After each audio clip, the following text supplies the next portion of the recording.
Good day. Welcome to today's Living Word. I'm Dwayne Matz, and today we're continuing our little brief study on the biblical creature Leviathan. This is Leviathan part 3. And we're going to turn to the Psalms this time, Psalm 74:13, which is a psalm of Asaph. He writes, "You," meaning God, "divided the sea by your strength.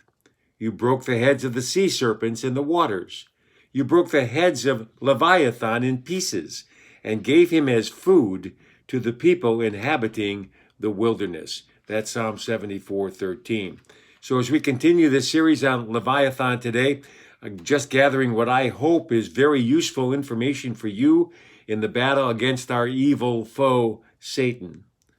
We've already established that the Leviathan is a very real creature who is used to personify the devil in the Bible. In this Psalm of Asaph, we have a reference to and acknowledgement of the power of God in dealing with Leviathan in the past. And guess what? The devil lost every single time. As you read the Old Testament history of Israel, make it a point to note how often the devil sought to thwart the plan of God's salvation through the incarnate Christ. These plans always ultimately failed, and they can be summed up in Joseph's statement to his brothers in Genesis 50:20, when he said, "But as for you, you meant evil against me, but God meant it for good." God turned the plans of the devil into futility every single time, breaking the heads, the thought patterns of Leviathan in pieces. These pesky attacks of Satan and consequent victories of God were prophesied way back in the Garden of Eden when God told the devil, "I will put enmity between you and the woman, and between your seed and her seed. He shall bruise your head, you shall bruise his heel." The ultimate victory over Leviathan, of course, coming at the cross, the victory so certain, that the Leviathan is compared to food for God's people who inhabit the wilderness. Now, allow me to let you in on a little secret here.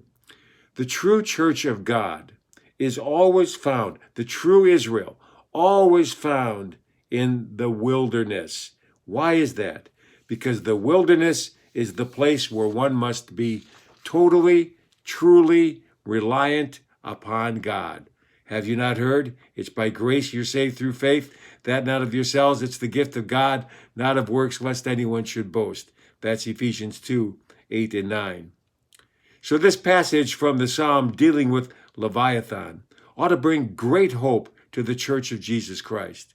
Because even though we have a crafty and mean-spirited, menacing foe, in the end, by the power of God, the church has him for lunch. Food to the people inhabiting the wilderness. Acknowledge Jesus as the Messiah, like Peter did, and the Leviathan will not prevail against you. Matthew 16:16, Simon Peter answered and said, "You are the Christ, the promised Messiah of Genesis 3:15, the Son of the living God." And here's what Jesus told him. "Blessed are you, Simon Bar-Jonah, for flesh and blood has not revealed this to you, but my Father who is in heaven. And I also say to you that you are Peter, and on this rock I will build my church, and the gates of Hades, where Leviathan resides, shall not prevail against it."